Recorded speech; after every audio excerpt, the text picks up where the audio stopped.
Shalom. Salam. My name is Yuri, and this is the English video for a small mini series that I'm doing on the history of the Hispanic and Latino churches. This is obviously related with the Lusophone speaking world here and there. And there's a reason why this title has a quotation, right? The origins of Sephardic Judaism, right? In this case, I'm using the term for all the people of the Iberian Peninsula, right? Um, this is a quick video explaining the origins. Mind you, I'm not going to get all the details accurately. I'm going to miss some things, and people are going to point out, you missed this and you missed the other things, right? Because this channel particularly relates to a lot of the Hispanic populations in the Americas. In the Americas, which is way different than the other populations in the East or the Old World. For example, the Turkish Sephardic and Moroccan Sephardic communities differ from the Conversos in its what it means to be Sephardic in this sense, right? Right. But here goes nothing, right? So in this video, just like in the introductory video, right? I explained um, how the communities are intermingled and intertwined. But I'm going to go a little bit through history, a little bit of in academic sense is legend, right? But I obviously believe that the accounts of Jonas and then the fish is a little bit more nuanced here and there. For example, like, oh, was it a fish? Was it a whale? Right? But here goes nothing, right? So you already have a lot of the Hebraic peoples already traveling, going out and setting up colonies in different places. But one place in particular that a lot of scholars have argued would be Tarshish. Tarshish being, some people argue it was a Carthaginian colony first. Later, it became a Jewish colony, in the sense that there was a lot of Sephardic, like the origins of Sephardic populations start there. Some people argue it's what um, Gibraltar or other parts of near Spain and Morocco, right? But it's still around the same parameters of what would be the ancestral, like one of the very well known areas for Sephardic populations, right? So that's what you could say. It's like the origins.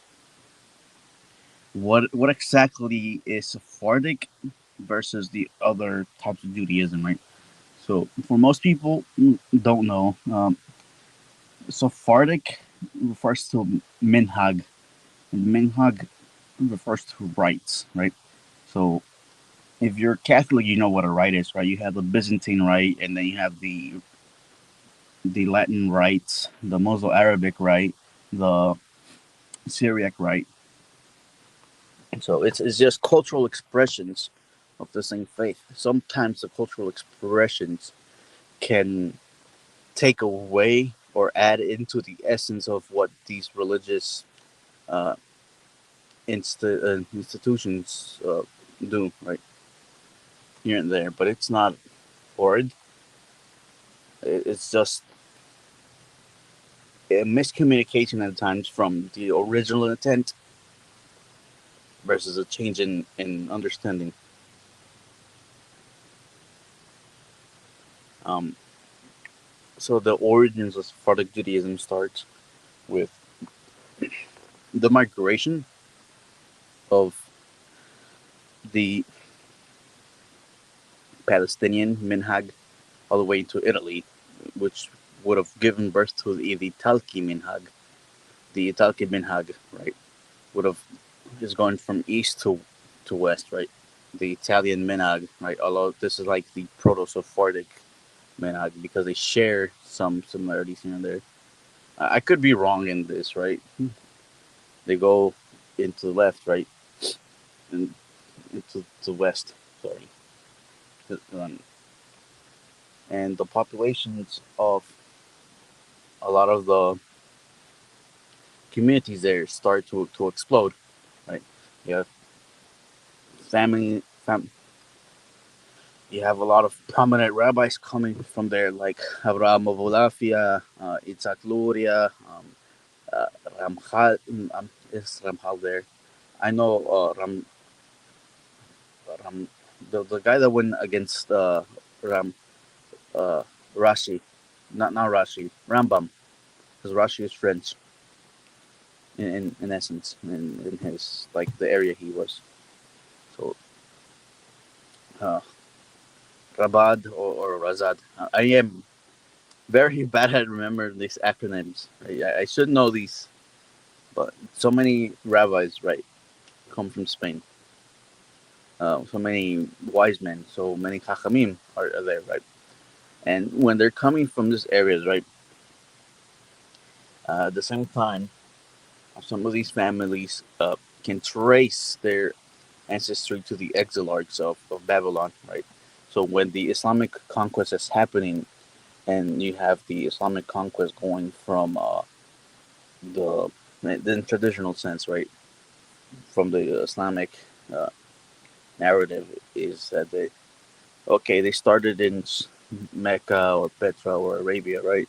They're conquering real quick, and they're going left towards North Africa, and then they take the the Iberian Peninsula there, right? And then there, uh, the Iberian Peninsula, they're going with a lot of these families, and as long as they're going in there, right, they're readapting Judaism to the local customs of the area in a way that is practical for them, right? In a sense of practice, they're not readapting and reimagining quickly, and that comes later throughout centuries of watering down their understanding of what Judaism is, right? So you go left, not left. I keep saying left, west, right? They going to the west in what is today like all of these areas. So, and this is you don't have exactly yet a sort of Sephardic and Babylonian and Ashkenazi Judaism just like yet. This like proto Sephardic, right? Um, Obviously one of the most prominent peoples that comes out the Sephardic like diaspora would be Rambam, but there is a lot of uh, positive and the negatives coming from him. Right, positive, he made Judaism easier to understand with the writing of the Mishnah Torah, but it simplified too much that the Mishnah Torah um, commits a sin called kitzutz netiot, or cutting down of the saplings. Right, it's the understanding that you can't simplify the divine aspects of God in certain concepts. So there's the drawback from there, and the other guy that attacked the a lot of the major people attacking uh, Rambam were a lot of early Kabbalists, in a sense, like they were against his understanding of an Aristotelian God versus the Neoplatonic understanding, right? For those that are a little bit more philosophical, will understand what I'm saying. Um, here and there. Now, obviously, with the Islamic conquest happening and some Christian kingdoms allowing a lot of Jewish prospering here and there, right? Everybody knows 1492, the conquest happens, and some families go and hide in Portugal, but the families that hide reimagined and readapted and hiding into a sort of like early, like they reimagined Judaism again as a Noahide movement where they focus on a lot of orthopraxy. They became very Christian outwardly, but in their customs, they were still retaining a lot more uh, traditions of Torah compared to other conversos in Portugal. And then, as long as all of this is happening, a lot of these families, a lot of the men and women particularly chose to convert to Christianity because it offered them more protection when they lived here in Spain. They're in Spain, right? They ran back and forth between different areas of Spain. And what makes it unique, in the sense, is that some families reconverted from Christianity back into Judaism after readopting and understanding Judaism and went to go run into Morocco or Turkey. So a lot of the Sephardic diaspora survives through basically, I wouldn't say hiding, but re-adopting and reimagining a sort of re-understanding of Judaism here and there. So they tend to downplay a lot of the Kitsutz Netiyot, but forget that the greatest scholars like Isaac Luria and Moises de Leon, um, in its scholarly sense, not in its like practical sense, right? Because sometimes it does not go hand in hand. Um, they forget that, okay, would have probably went against Rambam in their understanding of what God's ontological being is. So there's that, and it's perhaps a big reason why some, not all, have a different understanding of what uh, Rambam, sorry, of what God is, right?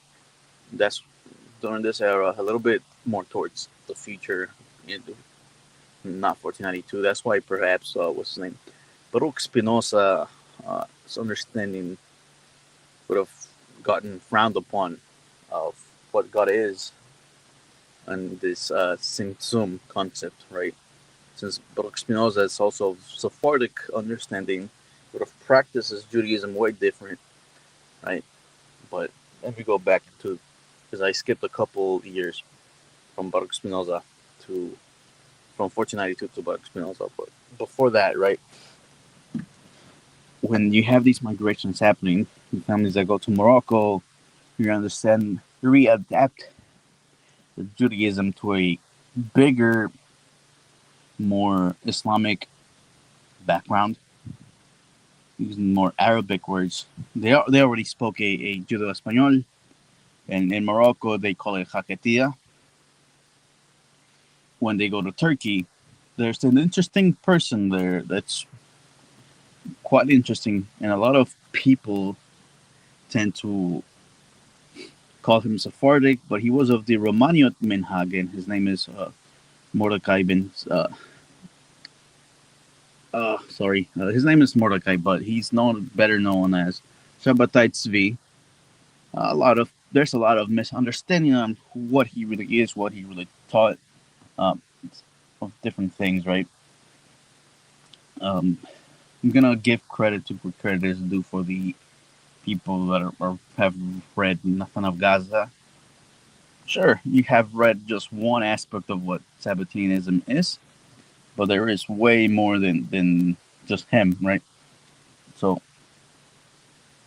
when Sabbatai V starts his movement, right, he is encountered with a different dilemma than what a lot of modern scholars tend to argue, right? His dilemma is, okay, there is a lot of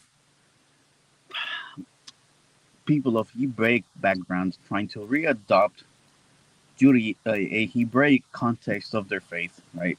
They understand what the Messiah is or does, but they can't comprehend certain aspects of how he deals with them, right? And so This is why he does really weird, ecstatic, strange things like carrying a fish in a stroller, marrying a Torah, or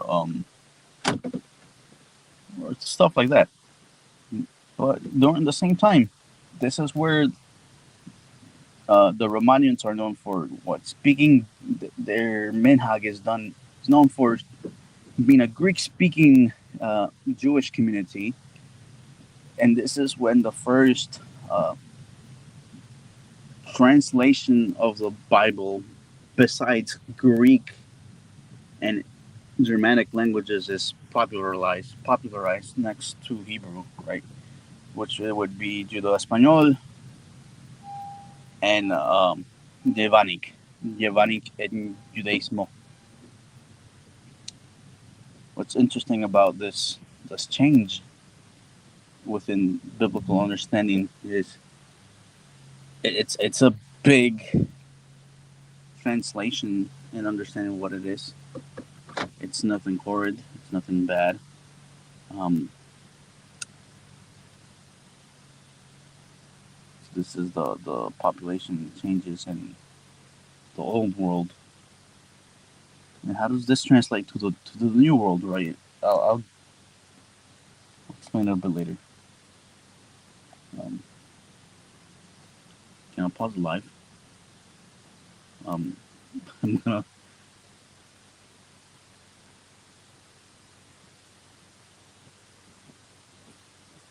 I'm legitimately curious. Well, I doubt I can't. But then you have all these communities running in and out from what it is, Turkey and all these countries.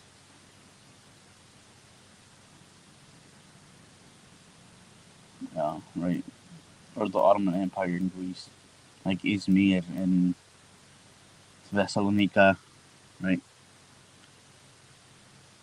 This is like in the 14, 15, 1700s, right?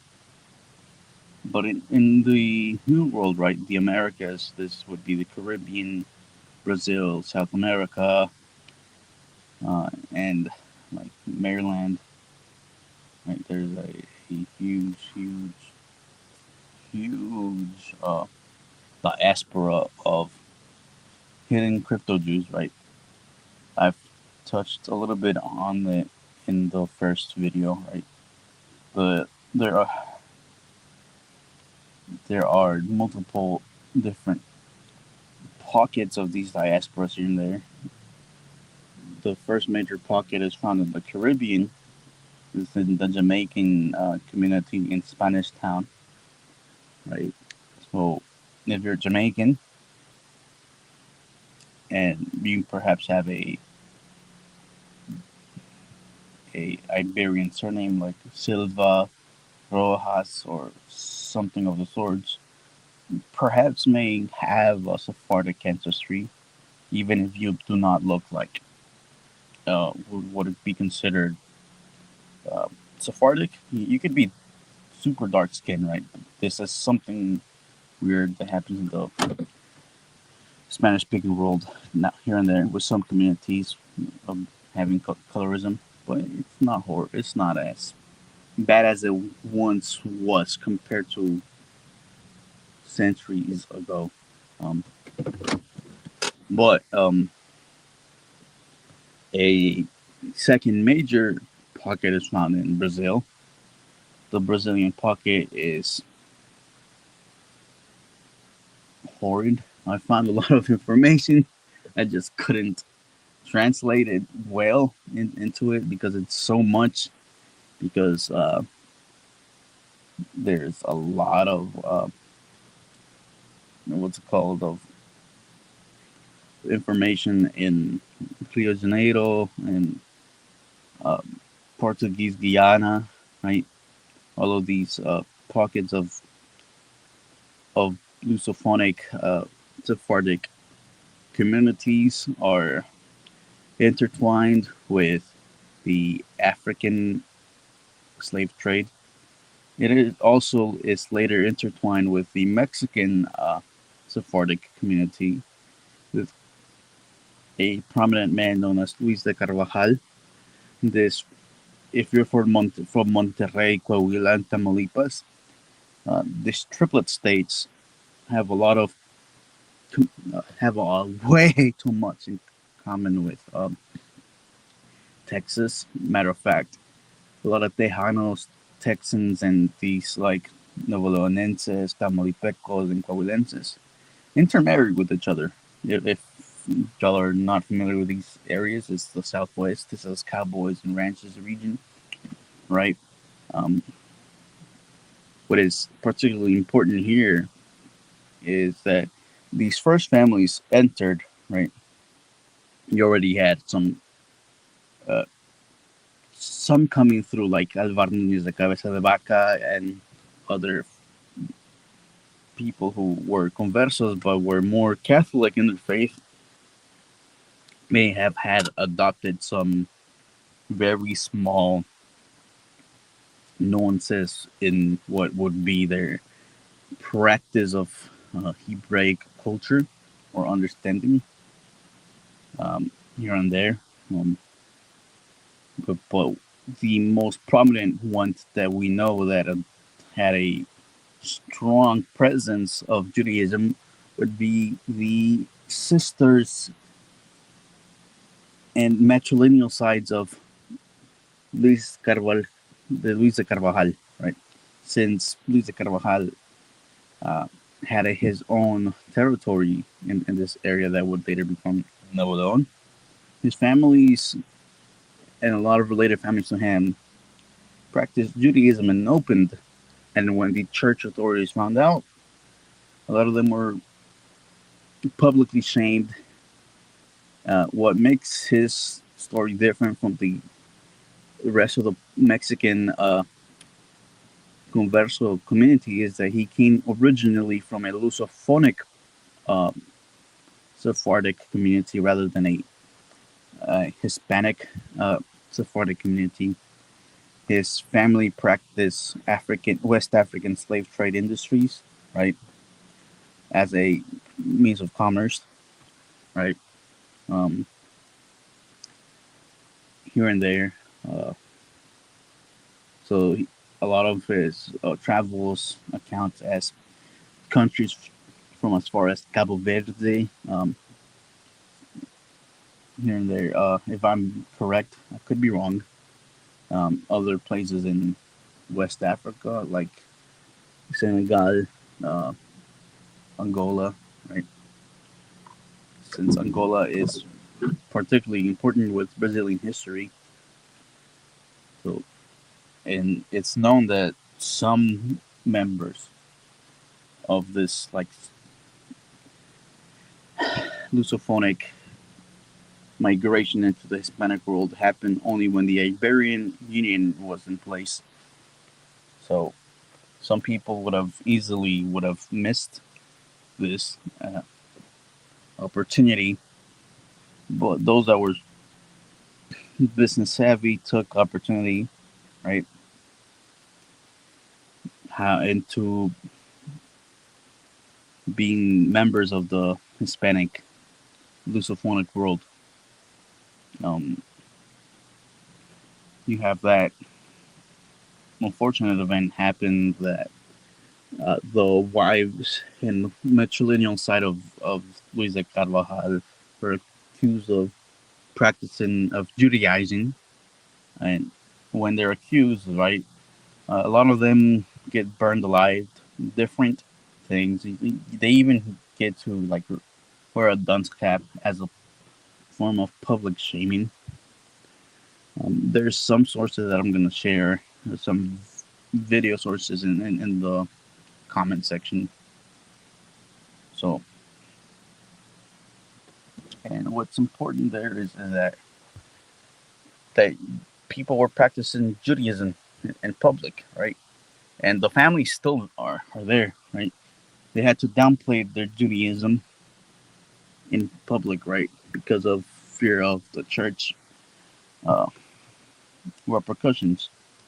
Now back to Shabbatai Tzvi, right? A lot of what is known is okay. He took on a lot of Sephardic students, right, or converso students, right?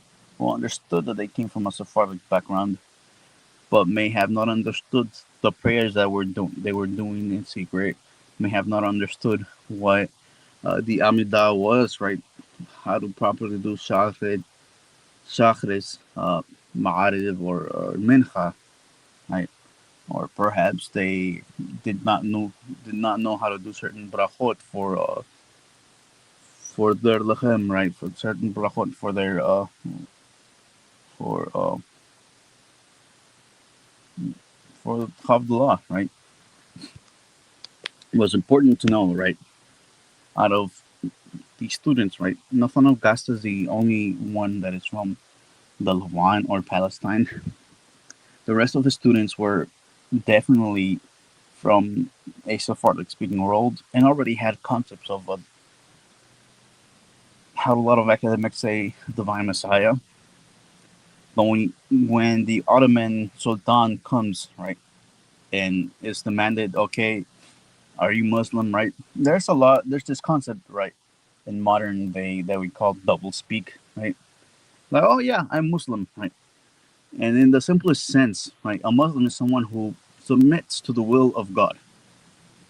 So he could have probably, it was like, okay, you're not exactly lying, but you're not exactly telling the truth either. That you're not a Muslim that submits to the will of Allah, you know, and the will of Allah being the that of the Muslim uh, Abbasid concept of what Allah is, right? So because there's a lot of what theological implications with both concepts, right? Um, we can also argue, right, that those people that stood with Sabbatai Tzvi and became the Don Me would have been of Sephardic background.